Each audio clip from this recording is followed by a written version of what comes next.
توشہ خانہ کیس 2 میں عمران خان اور بشرا بی بی پر فرد جرم عائد بانی پی ٹی آئی اور ان کی اہلیہ نے صحت جرم سے انکار کر دیا۔ اڈیالہ جیل میں سماعت پر اسپیشل کورٹ سینٹرل 1 اسلام آباد نے استغاثہ کے گواہ بیان ریکارڈ کرنے کے لیے 18 دسمبر کو طلب کر لیے، جبکہ ایف آئی اے اسی کیس میں بشرا بی بی کی ضمانت منسوخ کرانے میں ناکام ہو گیا۔ اسلام آباد ہائی کورٹ نے ہدایات کے ساتھ ایف آئی اے کی درخواست نمٹا دی۔ مدارس رجسٹریشن بل پر مولانا فضل الرحمان کی صدر مملکت سے شکایت۔ پریس کانفرنس میں جے یو آئی سربراہ نے کہا، دینی مدارس کے معاملے کو غیر ضروری طور پر الجھا دیا گیا ہے۔ ہمارا علماء سے کوئی اختلاف نہیں، ہماری شکایت صرف اور صرف ایوان صدر اور صدر مملکت سے ہے۔ حکومت کی منظور کردہ بل پر صدر نے اعتراض کیوں کیا؟ مولانا فضل الرحمان نے کہا کہ دینی مدارس کی رجسٹریشن کے لیے بل حکومت نے تیار کیا تھا، جنہوں نے علماء کو بلایا وہی اس کے ذمہ دار ہیں۔ آئینی ترمیم پر دستخط ہو گئے تو پھر اس بل پر دستخط کیوں روکے گئے؟ ہم نے کوئی غلطی نہیں کی، ہمارا ذمہ دار صرف ایوان صدر ہے۔ کیا صدر مملکت پارلیمان سے منظور کردہ بل پر 2 مرتبہ اعتراض بھیج سکتا ہے؟ تھانہ شادمان جلاؤ گھیراؤ کیس میں پی ٹی آئی رہنماؤں کے لیے بری خبر۔ اے ٹی سی لاہور نے شاہ محمود قریشی، ڈاکٹر یاسمین راشد اور میاں محمود رشید پر فرد جرم عائد کر دی۔ اے ٹی سی عدالت کے جج مناظر علی گل نے کوٹ لکھپت جیل میں سماعت کی اور فرد جرم پڑھ کر سنائی۔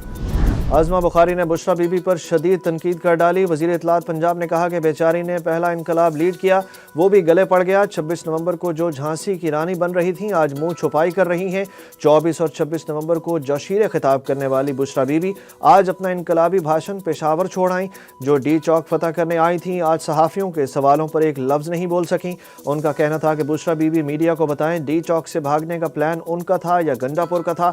آج قوم کو بتائیں ڈی چوک سے دوڑ کیوں لگائی؟ آج اچھے بچوں کی طرح خاموش ہیں۔ پی ٹی آئی کا انقلاب فرام ہوم مہینے میں ایک بار انگڑائی لیتا ہے۔ جو شخص فوج میں نہیں وہ اس کے ڈسپلن کا پابند کیسے ہو سکتا ہے؟ سپریم کورٹ کے آئینی بینچ کے سویلینز کے ملٹری ٹرائل کے حوالے سے فیصلے کے خلاف انٹرا کورٹ اپیل پر ریمارکس۔ جسٹس جمال خان مندوخیل نے ریمارکس دیے کہ ایک شخص آرمی میں ہے اس پر ملٹری ڈسپلن کا اطلاق ہوگا، ایک شخص محکمہ زراعت میں ہے اس پر محکمہ زراعت کے ڈسپلن کا اطلاق ہوگا۔ کیا غیر متعلقہ شخص کو ڈسپلن کے نیچے لانا آرٹیکل 8 کی خلاف ورزی نہیں ہوگی؟ جسٹس جمال خان مندوخیل نے ریمارکس دیے کہ جو شخص آرمی ایکٹ کا سبجیکٹ نہیں اس کو بنیادی حقوق سے کیسے محروم کیا جا سکتا ہے؟ کیس کی سماعت کل تک کے لیے ملتوی کر دی گئی۔ ملٹری کی تحویل میں قید ملزمان کو حاصل سہولیات منظر عام پر آ گئیں۔ وفاقی حکومت نے سہولیات کی تفصیلات پر رپورٹ عدالت میں جمع کرا دی۔ وفاقی حکومت کی جانب سے لاہور ہائی کورٹ میں جمع کرائی گئی رپورٹ کے مطابق ملزم کی گھر والوں کے ساتھ ہفتہ وار ملاقات کرائی جاتی ہے۔ ملزم کو ہفتہ وار اور جب ملزم چاہے فون کی سہولت بھی موجود ہے۔ ملزم کو واٹر کولر، ایئر کولر، پنکھا اور ہیٹر کی سہولت بھی موجود ہے۔ سی ایم ایچ ہسپتال میں باقاعدہ چیک اپ، ملزم کی خواہش پر کتابیں بھی مہیا کی جاتی ہیں۔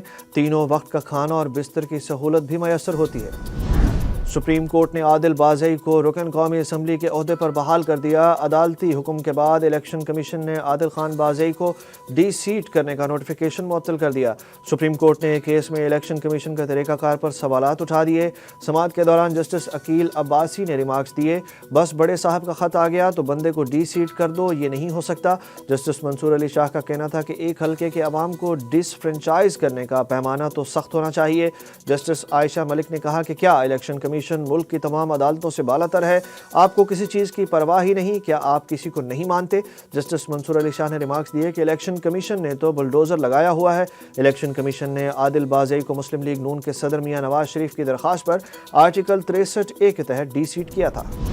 احتساب عدالت اسلام آباد نے 2 سابق وزرائے اعظم اور موجودہ صدر پاکستان سمیت دیگر افراد کے خلاف توشہ خانہ گاڑیوں کا ریفرنس ایف آئی اے کو بھیجنے کی استدعا مسترد کر دی۔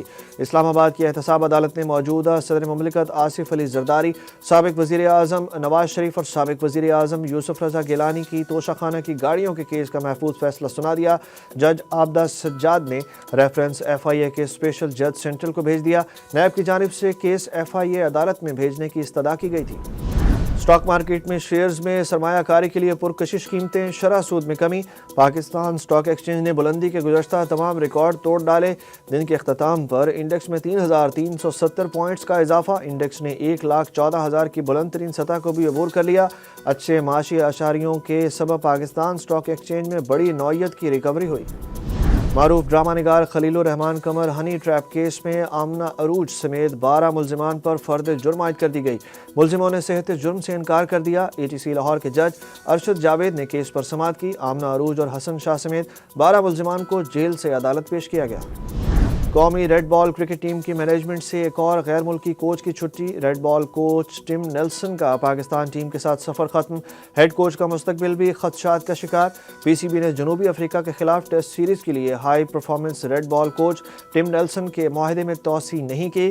کرکٹ ویب سائٹ سے گفتگو میں ٹم نیلسن نے کہا کہ میں توسیع کے حوالے سے انتظار کر رہا تھا۔ ذرائع کے مطابق ہیڈ کوچ جیسن گلیسپی کا بھی پاکستان ٹیسٹ ٹیم کے ساتھ مستقبل خدشات کا شکار ہے۔